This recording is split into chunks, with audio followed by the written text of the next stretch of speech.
The Toyota Corolla GLI remains a symbol of reliability and simplicity, known for its durable build and powerful engine. Its clean design and practical interior prioritize comfort and usability, while its smooth handling makes every drive effortless. A true classic in Toyota's lineup, let's take a closer look at why this car still holds its charm. अस्सलाम वालेकुम, मेरा नाम है शाहसेब हाशमी और ये है Toyota Corolla GLI 2003 model. Corolla की shape Pakistan में 2003 से लेकर 2008 तक आई थी। 8 में इस गाड़ी की अगली शेप आ गई थी। बीच में इसको एक बार फेसलिफ्ट भी किया गया था। 3 बार ये गाड़ी प्री फेसलिफ्ट थी और इसमें टेल लाइट्स गोल वाली आती हैं। इस स्पेसिफिक कार को फेसलिफ्ट किया हुआ है, लेकिन कोरोला की जो ये शेप है ये पाकिस्तान में बहुत सारा पॉपुलर रही है अपने एरा में। अगली शेप कोई बहुत ज्यादा पॉपुलर नहीं रही, कंपैरेटिवली इसकी कम फॉलोइंग थी। फिर जो उसमें क्रिस्टल लाइट वाला फेसलिफ्ट आया था उसको लोगों ने ज्यादा फॉलो किया, बट ये गाड़ी अपने एरा की सही किक रही है। आज भी ये गाड़ी काफी ज्यादा रेलेवेंट है, मेनली अपने पावरफुल इंजन की वजह से और उसके अलावा अपनी लुक्स की वजह से भी। फिर इसके अलावा ग्राउंड क्लियरेंस के लिहाज से भी ये गाड़ी अच्छी है। पाकिस्तान में इसके पार्ट्स भी इजीली अवेलेबल हैं और हर लिहाज से ये गाड़ी एक अच्छा ऑप्शन है। फिलहाल अगर बात की जाए इस गाड़ी की प्राइस की, तो इसकी डिमांड 19 लाख है। ये गाड़ी 3 मॉडल है और साइकिल मोटरस्पोर्ट के पास अवेलेबल है। अगर आपने इसके बारे में कोई इन्फॉर्मेशन लेनी है तो आप दिए गए नंबर्स पे कॉल कर सकते हैं या फिर आप साइकिल मोटरस्पोर्ट को विजिट कर सकते हैं, जो कि रावलपिंडी में DH2 के गेट 1 के ऑपोजिट लोकेटेड है। और इसके अलावा हमारी एक और ब्रांच भी है जो कि मरी रोड पे लोकेटेड है। Overall it's a great Corolla and today I am going to review it.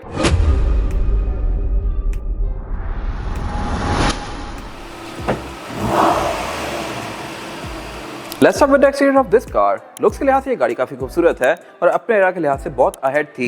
इसके बम्पर्स काफी बड़े कर दिए गए, जो कि इस टाइम में बाकी गाड़ियों से बहुत डिफरेंट थे। पहले गाड़ियों के बम्पर छोटे छोटे से आते थे, इंडस वगैरह के। ये गाड़ी आते सारी काफी सारा पॉपुलर हो गई, मेनली अपनी बल्कि लुक्स की वजह से। फिर इसमें जो रिफाइनमेंट्स की गई थी, यानी कि इसमें जो इंजन के अंदर चेंजेस किए गए, सस्पेंशन जिस तरह का डिवाइस किया गया, ये चीज फिर आगे 2019-20 तक एक्चुअली GLI में आती रही। सेम इंजन 2 NZ FE इसमें भी आता है और GLI 2020 में भी आता है। तो ये मेरे ख्याल से एक अजीब सी चीज है, लेकिन इसका एक फायदा है, इसके पार्ट्स नई वाली में भी लग जाएंगे, नई वाली के पार्ट्स इसमें भी लग जाएंगे।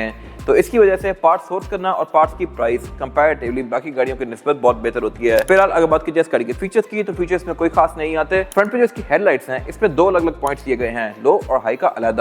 ये एक अच्छी चीज है। ये चीज सिटी में बहुत बाद में जाके आई है, अभी नई वाली जनरेशन में, जबकि इससे पहले सिटी में सिर्फ एक ही पॉइंट आता था। और इसके अलावा इसमें जो ये फॉग लैंप्स लगे हुए हैं, ये आफ्टर मार्केट हैं, खुद लेके लगवाए हुए हैं। इसमें स्लॉट्स आते हैं लेकिन फॉग लैंप नहीं आते, ना ही XLI में, ना GLI में, ना 1.6 में, ऐसी सैलून वगैरह में या फिर 1.8 में आते हैं सिर्फ। ये गाड़ी 2003 से लेकर 2008 तक आई है।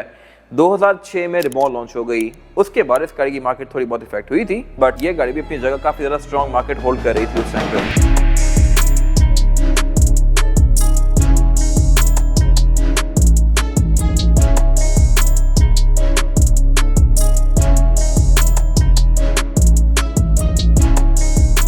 इसकी साइड प्रोफाइल की, तो इस एरा में इंडिकेटर फ्रंट में आ रहे थे। This car is no different, जबकि इसके साथ में रिबॉन जो लॉन्च की गई थी उसमें साइड मिरर के अंदर ही इंडिकेटर आने लगे थे ओरियल वर्जन्स के अंदर। रिबॉन के भी जो छोटे वर्जन से VTI प्रोस्मेटिक या फिर सिंपल VTI, उसमें इंडिकेटर यहीं पे आ रहे थे, लेकिन ओरियल्स में यहाँ पे आ रहे थे। साइड मिरर इसके रिट्रैक्टेबल नहीं है, लेकिन ये ऑटो एडजस्टेबल हैं। इनको आप अंदर से बैठ के इसके मिरर को एडजस्ट कर सकते हैं। ये मेरे ख्याल से एक बहुत अच्छी चीज है जो कि उस टाइम पे आ रही थी। ये रिट्रैक्टेबल नहीं है। रिट्रैक्टेबल साइड मिरर इवन आज भी 2024 में भी ऑल्टिस 1.6 स्पेशल एडिशन में भी नहीं आ रहे, जबकि वो गाड़ी तकरीबन 70 लाख के आसपास है। इतने पैसे बनने के बाद भी आपको उसमें जो साइड मिरर मिलेंगे वो फीचर्स के लिहाज से इससे करीब ही हैं। इसके मिरर एडजस्ट होते हैं सिर्फ, उसके भी सिर्फ मिरर ही एडजस्ट होंगे। और अगर बात की जाए कैप्सूल साइड प्रोफाइल की, तो साइज के लिहाज से भी ये गाड़ी डिसेंट है। अगर आपने रिव्यू यहाँ तक देख लिया है तो इस वीडियो को लाइक जरूर कीजिएगा और चैनल सब्सक्राइब कर लीजिएगा। मैं रोज ही इस तरह की या फिर ऐसे लग्जरियस गाड़ियों की वीडियोस लेके आता रहता हूँ। फिलहाल अगर बात की जाए इस गाड़ी की, तो इस एरा में गाड़ियां साइज के लिहाज से थोड़ी छोटी होती थी। इसके बाद वाली कोरोला साइज के लिहाज से थोड़ी बड़ी कर दी गई। 2015 वाली कोरोला और बड़ी कर दी गई। अब गाड़ियां बड़ी होती जा रही हैं। Same goes for civic,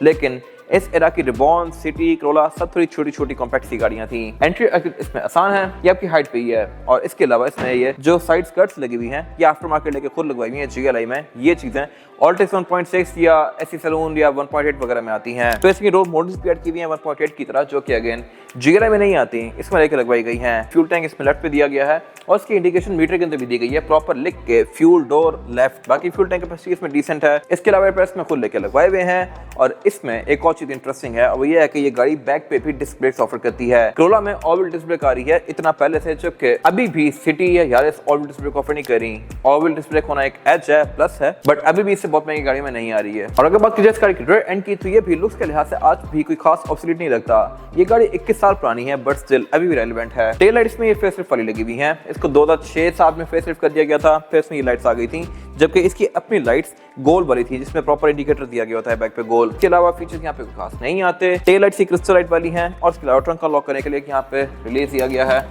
trunk capacity के लिहाज से भी गाड़ी डिसेंट है। यहाँ पर आप अच्छा खासा सामान रख सकते हैं। बेंचेस ऑब्वियसली फोल्डेबल नहीं आते। नीचे इसमें स्पेयर टायर दिया गया होता है कंपनी से ही। इंसुलेशन भी इस टाइम पे कोई खास इन नहीं थी, ना ही इस गाड़ी में दी गई है। बाकी इसमें रिवर्स कैमरा लगा हुआ है, एंड्रॉइड पैनल लगा हुआ है जो कि मैं कवर करूंगा आगे जाके।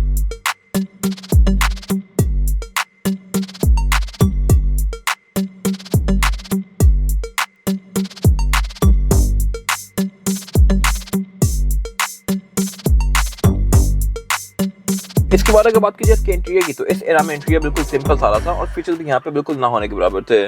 बट इसमें वो सारी चीजें दी गई हैं बेसिक जो कि आपको डे टू डे यूज के लिए चाहिए हो सकती हैं, जैसे कि एसी, एक प्री होती है इसमें। फिलहाल अगर बात की जाए स्टीयरिंग व्हील की, तो ये एक्सएलआई और जीएलआई में स्टीयरिंग इस तरह का आता था। इसके बड़े वर्जन सलून वगैरह हो गए या 2.0 सलून हो गई, उसमें स्टीयरिंग 4 स्पोक आता था। उसके अलावा वो गाड़ियां एयरबैग भी ऑफर करती थी, इसमें एयरबैग नहीं आता। एयरबैग जीएलआई में 2017-18 तक नहीं आया। जब इसको फेसलिफ्ट किया गया तब जाके एयरबैग दिया गया था पहली बार, जो कि मेरे ख्याल से काफी वियर्ड चीज है। इसके अलावा हेडलाइट्स की नॉर्मल सी हैं, वाइपर भी इसके नॉर्मल से हैं। और इसके अलावा अगर बात की ज्योमेट्री की, तो ये बेसिकली एक सिंपल सा कार्ड ही है जिसमें आपको आरपीएम, स्पीड और इसके अलावा गेजेस होंगे गाड़ी के। स्पीड लिमिट की 220 किलोमीटर पर आवर तक है। और इसके अलावा एक नीचे और स्क्रीन दी गई है जहाँ पे ये गाड़ी आपको इसके ट्रेस शो करवाएगी और इसके अलावा ऑडोमीटर शो करवाएगी। इसके अलावा बाकी फ्यूल गेज, टेम्परेचर गेज इसका नॉर्मल सा ही है। मीटर की हाउसिंग भी इसकी सिंपल सी है। और इसके अलावा सेंटर में ये एंड्रॉइड पैनल लगा हुआ है जो कि आफ्टर मार्केट है। कंपनी से इसमें एक प्री आती है पायनियर की। 2007-8 वाली प्री में ऑक्स का पोर्ट था, पहले वाली प्री में ऑक्स भी नहीं आती थी। बाकी इसके अलावा एयरवेंट्स में नॉर्मल से है। नीचे इसका क्लाइमेट कंट्रोल दिया गया है जो कि अगेन बेसिक सा है। एसी इसमें आता था कंपनी से, इवन बेसिक वर्जन में भी। और इसके अलावा नीचे ये ड्रॉर्स दी गई हैं। ट्रांसमिशन इसमें 5 स्पीड फॉरवर्ड आती है, 1 रिवर्स अलग से दिया गया है। इंजन इस गाड़ी में जो है वो ऑब्वियसली 2020 तक आता रहा 2NCFE, यानी कि यहाँ पे जो टोयोटा ने इनोवेशन की थी वही इनोवेशन फिर आगे तकरीबन 20 साल चला दी। तो ये मेरे ख्याल से एक अजीब सी चीज है, लेकिन इसका फायदा भी है। फायदा क्या है मैं कवर करूंगा आगे जाके। बाकी यहाँ पे इसके कप होल्डर्स वगैरह दिए गए हैं, पार्किंग ब्रेक नॉर्मल सी है, सेंटर कंसोल दिया गया है और सीट्स भी इसकी फैब्रिक की फिनिश में आती हैं। विंडो इसमें पावर्ड है क्योंकि ये जीएलआई है। एक्सएलआई की विंडोज पावर्ड नहीं होती थी, उनको आप हाथ से खोलते थे। कन्वर्ट करवा के आप उस गाड़ी की विंडोज पावर्ड करवा सकते हैं, लेकिन उसका सबसे बड़ा फ्लॉ ये है कि डोर में जो लेवर का सुराख होता है वो रह जाता है। तो कन्वर्ट हुई भी गाड़ी आप दूर से स्पॉट कर सकते हैं देख के कि दरवाजे में सुराख होगा उसके। स्पीकर्स में 2 ही दिए गए हैं फ्रंट पे, बैक में स्पीकर्स में नहीं आते। ऐसी सैलून वगैरह में बैक पे स्पीकर्स भी दिए गए होते हैं और यहाँ ट्वीटर्स भी आते हैं। इसमें आप ट्वीटर्स नहीं दिए गए, लेकिन इसके जो विंडो के आगे वाला ये एरिया है ये बंद है। एक्सएलआई में यहाँ पे एक छोटी स्टिक आती है जिससे आप इसके साइड मिरर्स को एडजस्ट करते हैं अंदर से ही। उसके साइड मिरर ऑटो एडजस्टेबल नहीं होते, इसके साइड मिरर में ऑटो एडजस्टेबल वाला फीचर दिया गया है। तो ये भी मेरे ख्याल से काफी अच्छी चीज है। ये ऑटो रिट्रैक्टेबल नहीं है लेकिन एडजस्ट करते हैं। ऑटो रिट्रैक्ट वाला फंक्शन ऑल्टिस 1.6 स्पेशल एडिशन में आज तक नहीं आता, तो यहाँ पे मेरे ख्याल से टोयोटा बेहतरी ला सकता है। फेस भी सीएनजी किट लगी हुई है जो कि इस एरा में बहुत ज्यादा इन थी। नीचे काफी बड़ी सारी एक और ड्रॉ दी गई है और इसके अलावा वेंटी मिरर भी इसमें दिया गया है सिर्फ पैसेंजर के पास। बाकी रूफ इसकी फिक्स ही है। इस जनरेशन में पाकिस्तान में सनरूफ आई ही नहीं है, बेशक ऑल्टिस लेने आप 1.8। और अब अगर बात की जाए कार में रेयर पैसेंजर्स के लिए सीटिंग कैपेसिटी की, तो ये बैक पे ठीक है, यहाँ पे लेग रूम सफिशिएंट है और हेडरूम भी। और बैक पे इसमें 3 लोग बैठ सकते हैं, लेकिन कंफर्टेबल सारा 2 ही लोग होंगे क्योंकि सेंटर में इसमें फ्लोर बेड फ्लैट नहीं आता। मेरी गाड़ी क्योंकि जीएलआई है तो इसमें सेंटर कंसोल दिया गया है जिसको निकाल के आप एज एन आर्मरेस्ट यूज कर सकते हैं और इसमें 2 कप होल्डर्स भी दिए गए हैं। ये चीज भी जीएलआई तक रिस्ट्रिक्टेड है, एक्सएलआई में नहीं आती। Same goes for next generation और उससे अगली शेप में भी एक्सएलआई के अंदर 2015-16 वाली में भी सेंटर कंसोल नहीं आता। सेंटर कंसोल सिर्फ जीएलआई से ऑनवर्ड्स आना शुरू होता है। यहाँ पे हेडरेस्ट दिए गए हैं, सेंटर में सिर्फ एक एशट्रे दी गई होती है। विंडोज यहाँ भी पावर्ड है।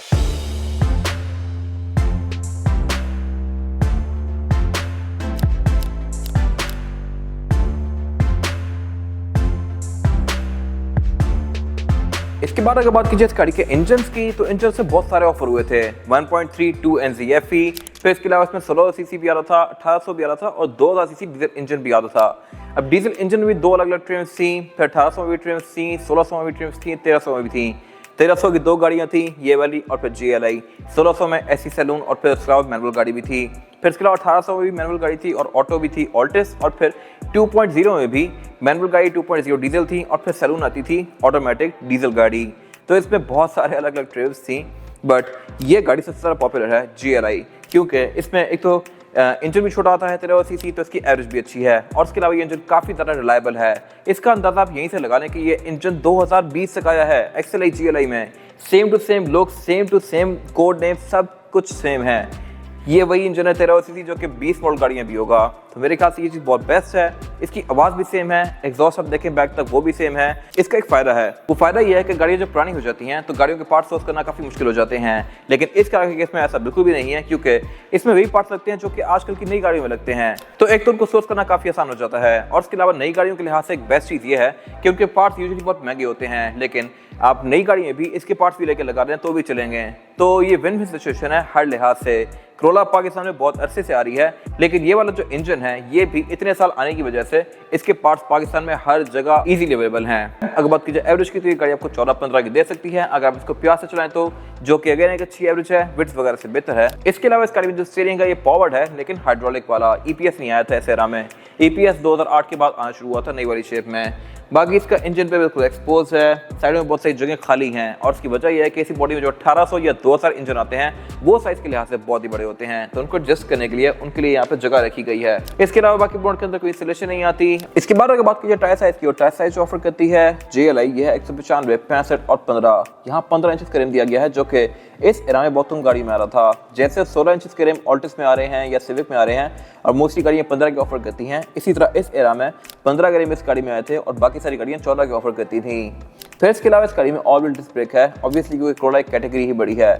अगर आप आज की भी सिटी देख लें या आज के BRS देख लें तो उनमें सिर्फ फ्रंट पे डिस्क ब्रेक होती है, बैक पे ड्रम ब्रेक्स होती हैं और बाकी सस्पेंशन के लिहाज से भी Corolla बहुत सॉफ्ट है, ग्राउंड क्लियरेंस के लिहाज से भी डिसेंट है। और Corolla की बेस्ट चीज़ ये है कि इसमें अगर आप 5 या 6 लोग भी बिठा लें तब भी ये गाड़ी को खास नीचे नहीं लगती, जबकि सिविक में बैक पे पीछे 2 लोग भी बैठ जाएं तब भी वो गाड़ी काफ़ी हद तक नीचे हो जाती है और पिछले टायर उसके बॉडी के अंदर चले जाते हैं। तो इस लिहाज से Corolla एक बेस्ट ऑप्शन है। ये था आज का रिव्यू। अगर आपको ये रिव्यू पसंद आया है तो उसको लाइक कीजिए, मेरे चैनल को सब्सक्राइब कीजिए और अगर आपके पास इस गाड़ी से रिलेटेड कोई भी राय है तो उसको कमेंट सेक्शन में शेयर जरूर कीजिएगा, ताकि वो लोग जो ये गाड़ी देने वाले हैं वो आपकी राय से फायदा उठा सकें। अपना ख्याल रखिएगा। Thank you.